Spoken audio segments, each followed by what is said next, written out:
আসসালামু আলাইকুম। আমি আজকে দেখাবো পেঁপে মাখা। আর পেঁপে মাখাটা কিন্তু এই হালকা, হালকা গরমে বা একটু বেশি গরমে খেতে অনেক ভালো লাগে। আর যদি তার সাথে হয়ে থাকে তেঁতুল, আর তেঁতুল দিয়ে পেঁপে মাখা কিন্তু মোটামুটি সবাই খেয়েছেন। খেতে কিন্তু অনেক ভালো লাগে। আমি এখানে পেঁপে নিয়েছি। দেখুন প্রায় একটা পেঁপে কেটে পরিষ্কার করে ভালোভাবে সুন্দর করে পরিষ্কার পানিতে ছোট, ছোট করে রেখে ধুয়ে নেব এখন। আর একদমই পাতলা করে কাটতে হবে, কারণ পেঁপেটা যখন পাতলা করে কাটবেন তেঁতুলের সাথে মাখানো হবে সেটা খেতে অনেক ভালো লাগবে। আর যদি মোটা হয়ে যায় তাহলে কিন্তু ওই মাখানোটা পেঁপের ভেতর গায়ে লাগবে না, আর খেতেও কিন্তু একদম পানসে লাগবে। এই জন্য আমি এগুলো সব পাতলা করে ভালোভাবে কেটে নিয়েছি, দেখতেই পাচ্ছেন। আর পেঁপেটা আপনার অবশ্যই কাঁচা হতে হবে। কাঁচা পেঁপেটা যদি আপনি মাখিয়ে খান তাহলে ওটারও বেশি ভালো হয়, কারণ পাকা হলে ওটা অন্যরকম একটা স্বাদ হবে। তারপর এখানে আমি নিয়েছি শুকনো মরিচ। আর আপনি এটা শুকনো মরিচ না খেলে কাঁচা মরিচ দিয়েও করতে পারেন।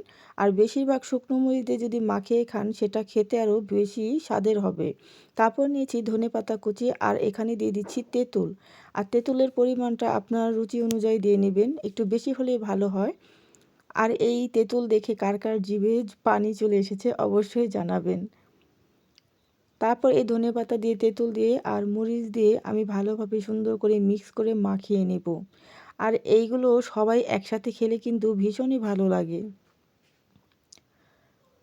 ভালোভাবে একদম মিহি করে নেব যাতে একদম পেঁপের সাথে মিক্স হয়ে যায়, সেই জন্য। তারপর আমি ভালোভাবে এগুলো একসাথে একটু লবণ দিয়ে মাখিয়ে নিচ্ছি। আর লবণটা কিন্তু আমি মরিচ যখন ফাঁকি করছিলাম তখনই দিয়ে নিয়েছি। আর টক জিনিসে আপনার দেখবেন যে লবণটা একটু বেশি হলে বেশি ভালো লাগবে। তারপর আপনার রুচিসম্মত করে লবণটা দিয়ে নেবেন। আর এগুলো আমি ভালোভাবে সুন্দর করে এখন মিক্স করে নিচ্ছি। আর দেখুন কত সুন্দর একটা কালার তৈরি হয়ে গেছে, আর অনেক লোভনীয় দেখাচ্ছে আশা করি। আর এরকম যদি পেঁপে মাখা হয় তাহলে কার জিভে পানি চলে না আসবে, আমি গ্যারান্টি দিয়ে বলতে পারি, যেই আমার ভিডিওটি দেখবেন সবার জিভে পানি চলে আসবে। দেখুন, আর যদি এই গরমে হয়ে থাকে তাহলে তো কোনো কথাই নেই। এটা কিন্তু গরমের সিজনে খেতে বেশি ভালো লাগে।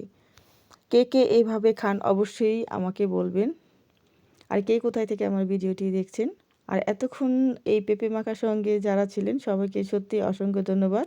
এতক্ষণ পর্যন্ত ধৈর্য সহকারে আমার এই ভিডিওটি দেখার জন্য। দেখুন, যত খাচ্ছি ততই মনে হয় কি আরও বেশি করে খাই। আর কি এই টক ঝাল মিষ্টি খেলে খুব ভালো লাগে। সবাই ভালো থাকবেন।